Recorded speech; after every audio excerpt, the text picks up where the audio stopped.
안녕하세요. 저는 30대의 평범한 결혼 2년차 새댁입니다.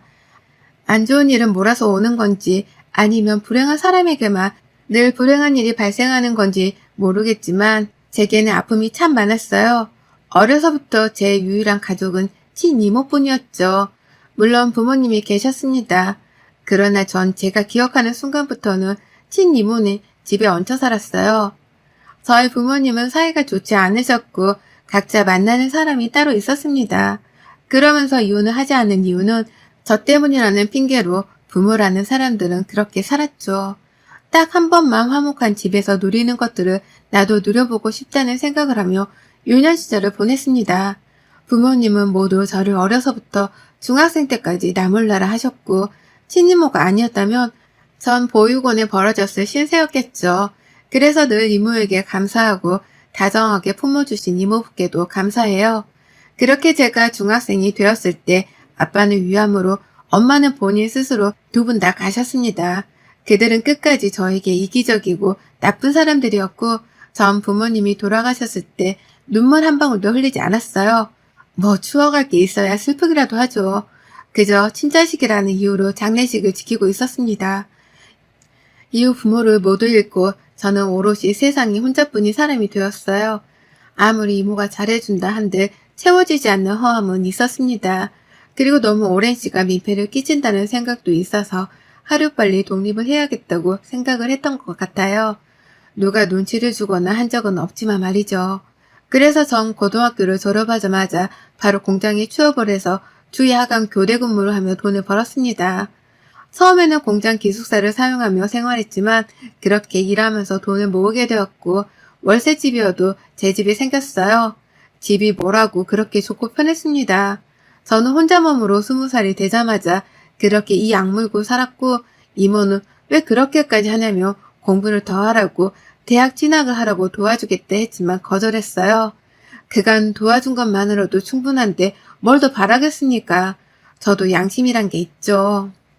제가 여유가 생기자마자 전 이모에게 용돈을 매달 드렸어요. 그간 키워준 거에 대한 보답의 개념이자 감사의 개념으로 말이죠. 뭔가 이제는 다 이뤘다고 생각했고 월세집을 전세를 자가로 업그레이드 시킬 수 있게 더 열심히 살자는 목표 하나로 살았습니다.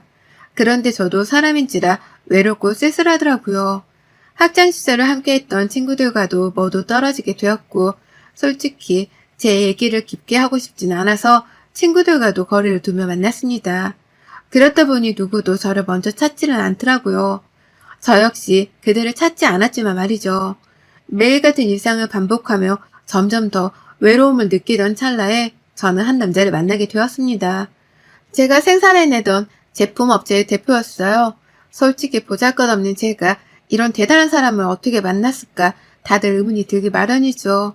전 처음에 이 사람이 대표인지도 몰랐고 그저 타 업체 직원이겠거니 했습니다. 매번 저희 구내식당에 와서 밥을 먹었는데 그럴 때마다 제 곁으로 와서 여기는 식당밥이 진짜 잘 나온다고 말을 하고 이것저것 살갑게 물어보기도 하고 했거든요. 처음에는 이 사람이 뭐야 싶다가 그렇게 한두 마디 서로 오고 가고 대화를 하다 보니 점점 호감으로 발전했고 연인이 되었습니다. 저희가 만난 지 1개월쯤 되었을 때 본인이 직원이 아니라 대표라고 제게 말을 해줬고 전 부담스러워서 헤어짐을 고했었죠. 그러나 그때 남편은 우리가 만나는데 문제될 건 없다며 저에게 적극적인 구애를 해줬어요. 사실 외로움이 큰 저에게 이유 없는 사랑을 퍼주는 사람은 너무 귀한 존재예요. 저 역시 많이 사랑했고 놓치고 싶지 않았습니다. 다만 누가 봐도 조건이 제가 많이 기울어서 뭔가 끝이 있는 사랑을 하는 기분이라 더 사랑하기 전에 그만둘까 싶었던 거죠. 제가 많이 아프고 다칠까봐 지레 겁을 먹고 말입니다. 그러나 남편은 그런 제 손을 잡고 더 당당하고 힘차게 이끌어 나가줬고 그런 남편을 믿고 저는 마음껏 사랑했어요. 이 사람과 함께하는 하루하루는 좋았습니다. 마치 제가 무슨 공주라도 된 마냥 공주 대접을 극진하게 해주는데 부모에게 사랑도 못 받아본 제가 이런 사랑을 받으니 얼마나 좋았겠어요. 제 사정을 다 알았던 남편은 저를 더 아껴주고 소중히 여겨주고 사랑해줬습니다. 그렇게 만나다 보니 솔직히 저도 점점 놓치기 싫다는 욕심이 생겼어요. 만난 지 1년 정도 되었을 때 결국 결혼을 결심합니다. 저야 뭐 허락받을 사람은 없지만 그래도 이모와 이모부께 인사를 시켰어요. 저에게 이모와 이모부는 부모님보다 더 부모님 같은 존재니 말이죠.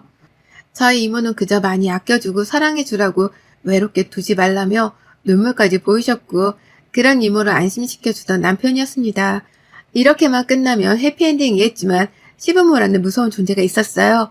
막말로 제가 배 아파 낳은 자식이 저 같은 상황의 여자랑 결혼을 하겠다고 하면 저라도 뒤집어질 겁니다.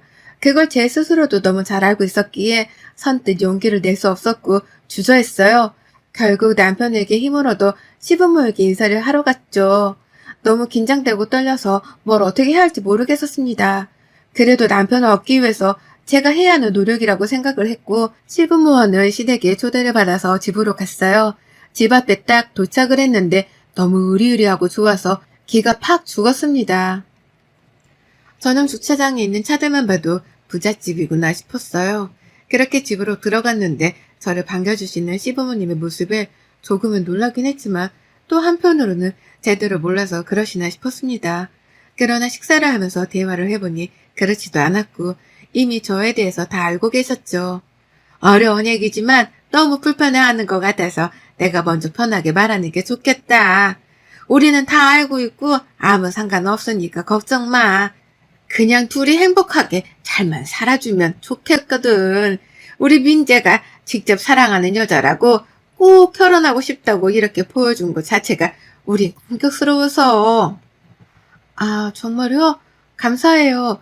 불편했다기보다는 실망하실까봐 말을 어떻게 꺼내야 할지를 모르겠어서 머리가 복잡했어요. 죄송해요.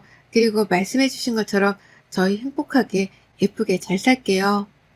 그래, 우리는 그거면 되거든. 그니까 부담 갖지 말고 둘이만 잘 살아줘. 시부모의 만남은 너무나도 성공적이었고 기대 이상이었습니다.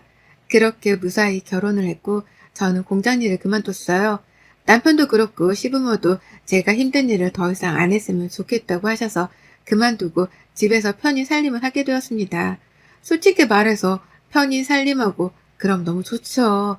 다만 저는 혼자 먹고 살았던 그 기간이 너무 커서 그런지 불안감이 약간 있어서 남편에게 집에서 제가 할 수 있는 소소한 일거리를 하겠다고 했습니다. 그렇게 제가 선택한 일은 공부를 많이 했어요. 자격증도 많이 따고 하면서 집에서 할 수 있는 일들을 찾아서 벌이를 따로 해뒀습니다. 사람 일이란 게 정말 모르기도 하고 전 남편과 사이가 틀어지기라도 하면 정말 세상에 혼자 남겨지는 거라서 두렵더라고요. 하도 상처가 많아서 그런가 쉽게 사람을 믿지 못하고 저를 지키려는 본능이 조금 있었던 것 같습니다. 그런 제 걱정과는 무색하게 남편은 제게 너무 잘해줬어요.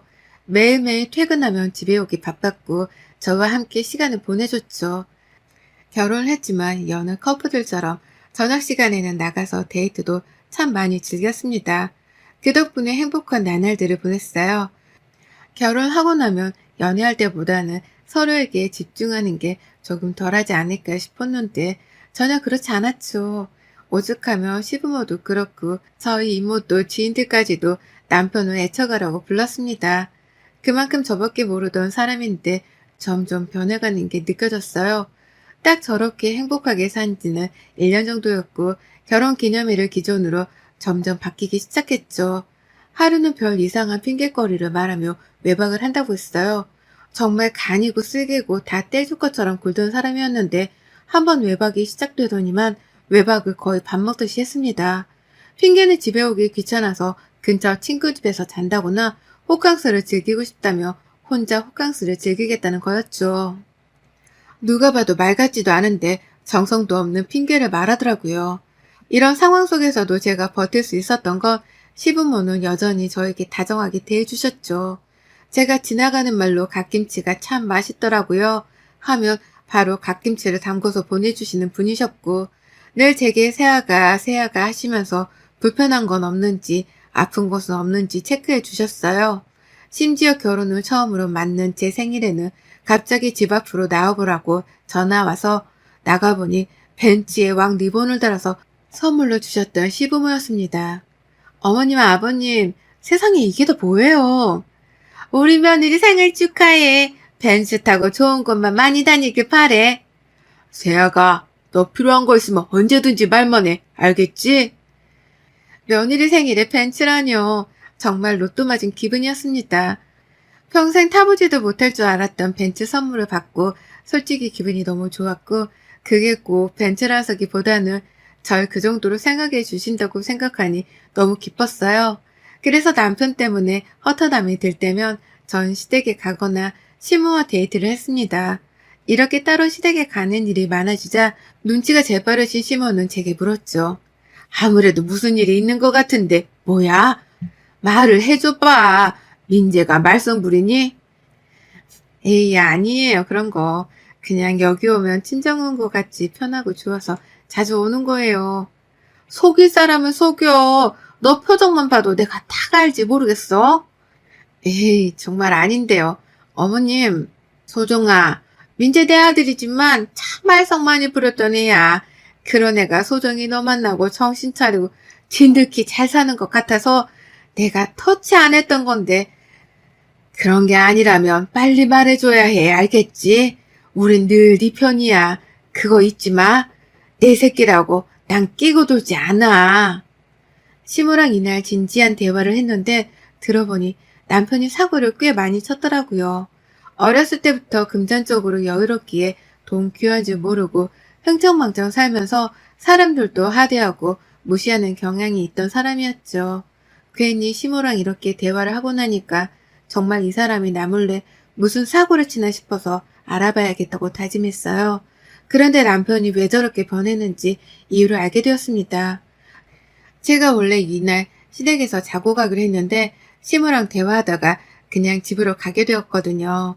분명 제 집이고 들어서자마자 현관에 낯선 여자 구두가 놓여져 있었고 설마 하며 안방으로 향했는데 상간녀랑 난리를 치고 있는 현장을 목격하게 되었습니다. 전 침착하지 못했지만 우선 영상으로 찍어러 남겨둔 후 바로 문을 확 열었어요. 당신 미쳤어? 이게 뭐 하는 짓이야? 너 누구야? 에이씨, 깜짝이야. 뭐야, 엄마네서 자고 온다면서 왜 왔어? 지금 그게 중요하니? 내가 자고 오면 당신은 이딴 짓을 하고 있어도 상관이 없는 거야, 뭐야. 진짜 미친 거 아니야? 어떻게 집에까지 여자를 끌어들여서 이딴 더러운 짓을 하고 있어? 말 가려서 해? 더러운 짓이라니. 사랑인데. 우선 오늘은 가야겠다. 오빠 차 타고 가. 내일 연락해. 아우, 뭐야. 진짜 짜증나게. 저기요, 아줌마. 매너도 모르세요? 노크는 기본 아닌가? 언제부터 지켜본 거야, 변태야, 뭐야, 소름 끼쳐. 입 못 다물어? 저를 향해 변태 취급하며 너무 당당한 태도를 보이는 상간녀의 머리채를 쥐어잡고 흔들었어요. 미치지 않고서야 그런 짓을 하다 걸렸으면 최소한 부끄러운 줄 알아야죠. 어떻게 저럴 수 있지 싶었습니다. 전 너무 충격을 받아서 아무런 말을 할 수가 없었고 상간녀를 한껏 쥐어펴고 쫓아냈어요. 더 열받는 건 남편의 태도였습니다. 최소한 미안하다는 말이라도 하던가 당황이라도 해야 할 텐데 아무렇지 않게 콧노래를 부르며 샤워를 하더라고요. 전 너무 화가 나서 샤워하는 남편을 향해 간장을 들고 가서 막 뿌려버렸습니다. 더러운 놈아, 이 양심도 없는 인간아, 그딴 짓을 해놓고 지금 내 앞에서 노래 부르면서 샤워를 해? 너 무슨 사이코패스니?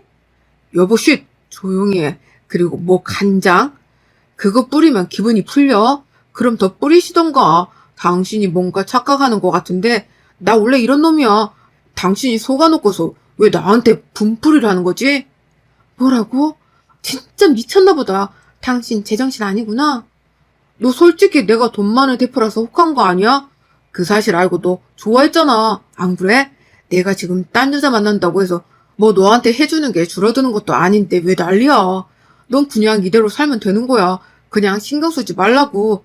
거지 같은 인생 구해줬더니만 지가 무슨 진짜 조광지처인 줄 아네? 당신 진짜 단단히 미쳤구나. 어머님 아버님이 이 사실을 알면 뭐라고 하실 것 같아? 감당이 되겠어? 야야, 너만 몰랐다니까. 나 이런 놈인 거 다 알아. 심지어 내 부모인데 내가 이런 놈인 걸 모르겠냐? 그러게 눈에 돈 몰아서 조건만 보고 만나면 안 되는 거야. 아시겠어요, 와이프님? 남편은 정말 미친 것 같았어요. 그리고 소름이 끼쳤습니다. 원래 저런 사람인데 제가 몰랐다고 말을 하니까 솔직히 할 말도 없었고 심지어는 어떻게 대처를 해야 할지 막막했어요. 하필 이때 찾아갈 곳도 없었던 게 이모네가 아예 이민을 가버려서 만나기도 쉽지 않았고 제가 뭐 마음을 터놓고 말할 정도로 친한 지인이 있는 것도 아니었습니다. 그나마 위안을 얻을 수 있는 사람은 시부모뿐이었는데 이걸 어떻게 말하겠어요? 이 사실을 알면 그야말로 정말 뒤집어질 텐데요. 저는 이 사실을 말하지 못하고 꾹 참으면서 혼자 소가리를 했습니다. 남편은 제게 불륜 사실을 걸리고서는 아예 뻔뻔하고 당당하게 대놓고 바람을 폈어요. 그 여자랑 놀다 온다, 자고 갈 거다 등등의 말들을 서슴없이 했고 전 그럴 때마다 증거로 남겨는 뒀는데 비참하고 너무 제 자신이 무너지는 기분이 들어서 싫었습니다. 이혼을 할까 수천만 번을 생각했지만 괘씸해서 이혼해주기 싫은 것도 있었고 웃기지만 시부모와 떨어지기 싫은 마음도 있었어요. 외로운 제게 정말 부모 같은 분들이셨으니 말이죠. 혼자 소가리를 하다 보니 속병이 생겨버렸고 저는 몸도 마음도 참 많이 아픈 시간을 보냈습니다. 죽을 것 같았어요. 그렇게 아프다 보니 살은 미친 듯이 빠지기 시작했고 그런 제 모습을 보면 남편은 그러더라고요. 야, 여보, 해골되는 게 뭐 목표야? 안 그래도 볼품없는데 살까지 더 빠지니까 너 진짜 볼품없다. 매력 없다고 알아? 조용히 해. 거울 좀 봐봐, 제발. 이러니까 남편이 바람을 피지 않겠어? 너도 그날 소리 봐봐. 알잖아, 몸매도 얼굴도 다 죽이는 거. 인정하지? 너랑 너무 비교되니까 솔직히 너도 놀랬지? 그럼 그년이랑 살지. 왜 나 같은 거랑 결혼해서 날 이렇게 비참하게 만들어 나쁜 놈아. 아직도 내가 너랑 결혼한 이유를 모르는 거야? 아, 그럼 말을 하지 그랬어. 내가 알려줄 텐데. 이유는 딱 하나지. 너같이 부족한 애, 딱 동정하기 좋은 애랑 결혼해서 정신 차린 척하면 우리 아빠랑 엄마가 나한테 또 얼마나 이것저것 퍼주겠냐. 너랑 결혼생활 잘하는 모습 보여주면서 난 내 실속 챙기려고 한 건데 왜? 진짜 넌 미친놈이야. 내가 가만두나 봐 어디. 부모도 없는 고아 주제에 네가 날 상대로 뭘 할 수 있는데 너 나랑 살면서 뭔가 착각하는 것 같은데 내가 돈이 많은 거지 네가 많은 게 아니여. 넌 그냥 거지일 뿐이야. 알겠어? 남편은 제게 선을 넘는 말들을 너무 심할 정도로 했습니다. 이런 말들을 계속 듣다 보니까 뭔가 제가 왜 이렇게 멍청하게 살고 있나 싶었고 복수를 해야겠다는 생각이 간절해졌어요. 이 사람이 내게 싹싹 빌 수 있게 난 복수를 해줘야지. 저 그렇게 다짐했습니다. 우선 시부모에게 이 사실을 알려야지 싶었는데 미친 짓의 정점이라도 찍듯 남편은 제가 있는 걸 뻔히 알면서 집에 상간녀를 데려와서 놀았어요. 상간녀는 저를 무슨 벌레 보듯 했고 남편이 명품을 사줬다고 자랑까지 하더라고요. 전 분노를 못 이기고 시모에게 전화를 해서 당장 집으로 와주시라고 했습니다. 시부모는 한걸음에 달려오셨고 안방에서 뒹굴고 있는 그것들을 목격하셨죠. 곧장 시모는 상간녀를 미친 듯이 때렸고 머리채를 잡고 무릎을 꿇렸고 시부 역시 분노하셔서 남편을 미친 듯이 쳤습니다. 시부모가 등장하자 그제서야 놀란 남편은 바로 무릎을 꿇고 빌더라고요. 아빠 엄마 나 진짜 처음이야. 알잖아. 이 사람 만나고 정신 차린 거 절대 오해하지 마. 어? 나 그런 거 아니야? 이게 증거예요. 그동안 바람핀 거 걸린 이유로 절 기만했던 이것들 전 절대 용서 못해요. 어머님 아버님 생각하면서 꾹 참고 또 참았는데 저 더 이상 못 참겠어요. 이혼할 거고 이 사람 가만 안 둘게요. 당연히 이혼해야지. 세아가 걱정 마라. 변호사 선임해서 제대로 응징하도록 도와줄게. 그리고 민재 너는 이제 아웃이야. 네가 누리는 모든 것들은 다 이 애비 거인 거 너도 잘 알지? 앞으로 네가 누릴 수 있는 건 불행뿐일 거야. 모든 것 뺏길 거고 당장 이 집에서 나가. 그리고 당신 상대로 소송 들어갈 거니까 단단히 준비하도록 해. 어디 감히 바람을 펴서 내 며느리를 이 꼴로 만들고 기만까지 해? 네 둘이 뭔 짓을 한 건지 그 대가가 어떤지를 보여줄게. 아, 아빠 제발 그러지 마. 내가 자식이고 저 여자는 남일 뿐이야. 근데 어떻게 나한테 이래? 내 자식은 이제 소정이다. 소정이한테 모든 걸 줄 거야. 네가 만들어준 귀한 인연은 내 감사하게 생각할게. 입 다물고 당장 꺼져. 그렇게 남편은 시부의 손에 끌려 집에서 쫓겨났고 전 다음날 바로 시부모가 마련해준 집으로 이사를 했습니다. 그리고 시부모는 제게 무려 10억이라는 돈에 이어 마련해준 집을 제 명의로 주셨어요. 그러면서 말씀하셨죠. 뭔가 돈으로 수습한다고 생각할 수 있지만 그런 뜻이 아니라는 거 알아줬으면 해. 소정아, 너가 싫다면 우리를 안 봐도 괜찮지만 그렇지 않다면 연은 끊지 말자. 너 일도 이 사람 회사 들어와서 해. 네가 배워서 네 걸로 만들어. 이렇게까지 해주신 것도 감사해요. 제가 무슨 면목이 있다고 덥석 받겠어요. 아니에요. 너 그렇게 말하면 우리가 섭섭하다. 남이라고 해도 엄연히 우리는 가족이 되었고 우리가 널 지킬 의무가 있는 거야. 그렇게 시부모의 보살핌 아래 이혼 재판도 대승소했고 제 미래가 바뀌게 되었어요. 당장 회사를 물려받을 정도의 실력은 아니라서 적당한 자리에서 공부하며 배우고 일을 했습니다.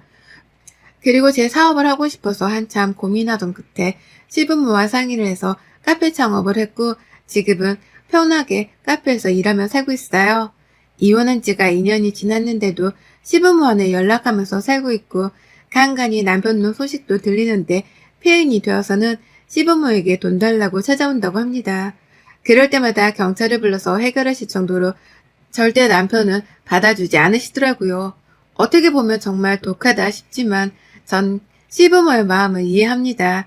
그간 사고친 행적들을 보면 결코 이 사람은 제정신이 아니지 싶거든요.